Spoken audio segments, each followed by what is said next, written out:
The Brooklyn Botanic Garden has been one of New York City's most alluring outdoor spaces for over a century. Originally developed by the sons of Frederick Law Olmsted, who designed Central Park. Each year, this urban oasis plays host to one of New York's hottest fall traditions. A spicy celebration for people with a passion for peppers. It's the Brooklyn Botanic Garden's annual Chile Pepper Festival.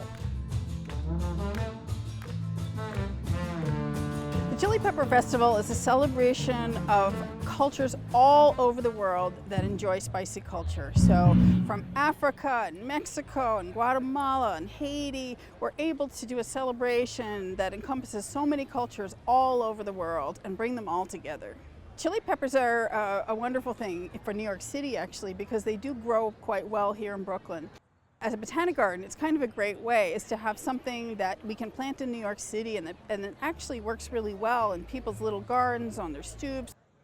It grows really well here, and people enjoy chilies so much in New York. It's a real melting pot city, and people love food in New York. So it's a great way for us to celebrate a plant that so many people enjoy. The day-long fiesta draws over 40 food artisans, offering chili-infused concoctions that range from salsa and hot sauce to ice pops, hot honey, tea, and chili chocolate.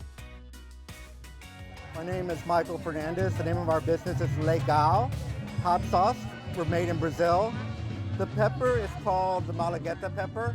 The Portuguese discovered it and started making different medicinal uses for it, as well as sauces and all types of products. In Portuguese, legal is sort of colloquial slang for cool. So if you're legal, it means that you're doing okay. In English, it's legal, sort of legit. I think the chili pepper in Latin cultures has been popular for hundreds of years. I think now in the United States, there's a huge interest, as you can see in the Chili Festival, on all things hot. And there's aficionados, and people are starting to treat hot sauce much like you treat wines, tequilas, or other sort of delicacies. The hot sauce industry in the United States has quadrupled in the last 2 years, and is probably up 400% in the last 10 years.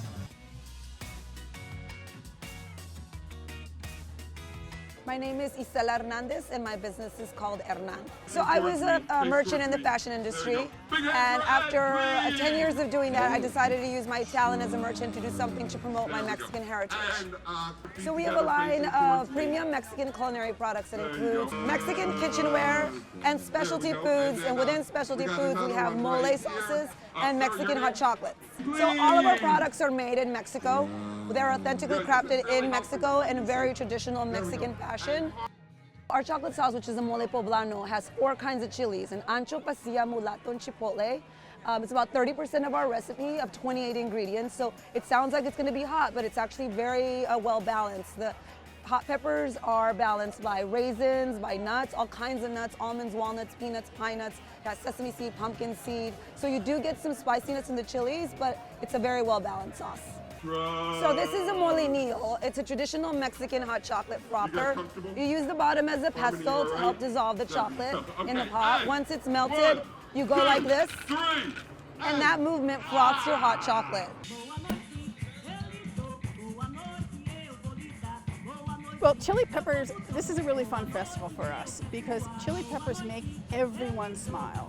Everybody's got a story about Chili Peppers, either because their grandma had a great recipe and if they think about it, it makes them really happy, or because they traveled. You know, I went to Oaxaca, Mexico, and it completely changed my life. And, you know, they use like 15 chili peppers in one dish there, and I'd never seen anything like that. So for me, when I see, you know, Oaxacan mole, I have very sentimental feelings about it.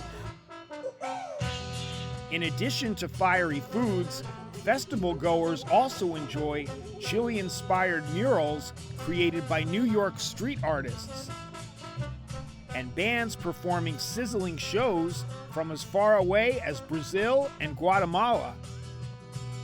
For some, it's an event that's too hot to handle. Con el puño arriba, ya cayó el 20. Con el puño arriba, ya cayó el 20. Con el puño arriba, ya cayó el 20. Con el puño arriba. In the herb garden at the Botanic Garden, Brooklyn gardener Gregory Seaton gives a chili chat. Chili chat is just to discuss peppers you can grow in your own New York City backyard garden, how to go about using them, talk about different varieties that are easy to grow in the city. South American, the ahis are from South America. The chiltepins still grow wild down in southern Mexico. We mix it up each year. We try to have a balance of chilies from all over the world, just because there are so many varieties. This is just a small sampling, but ones that we can use fresh, ones that get used in sauces, ones that are dried, and turned into powders and paprikas. Damage the leaves, they can transmit some diseases. It originates in southern Mexico down into Central and South America, and it was distributed by explorers throughout the rest of the world over hundreds of years. Greg educates attendees with his chili pepper insight, like what makes a pepper hot. There's a chemical in the pepper called capsaicin, and it's most people sometimes think that it's held in the seeds of the pepper, but it's actually in the membrane inside the pepper. And you can calm a pepper down a little bit by cutting that membrane out. That holds a lot of the heat. Llegó again. Again, sweet again, vámonos!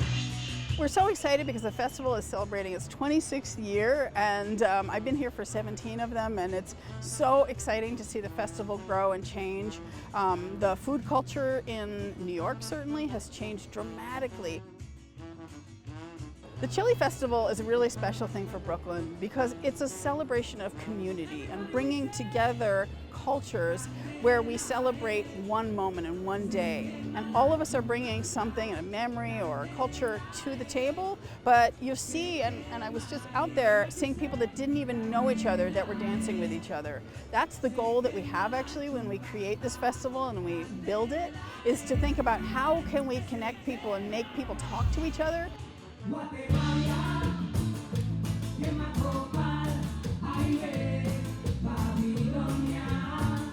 I like to think of it as a big kind of Brooklyn block party feel where people are getting to know each other and learning about each other's cultures. And I guess I feel strongly with the society that we're in now that it's just extra important for us to share our cultures and support each other in our different communities, and we can all have one beautiful day together.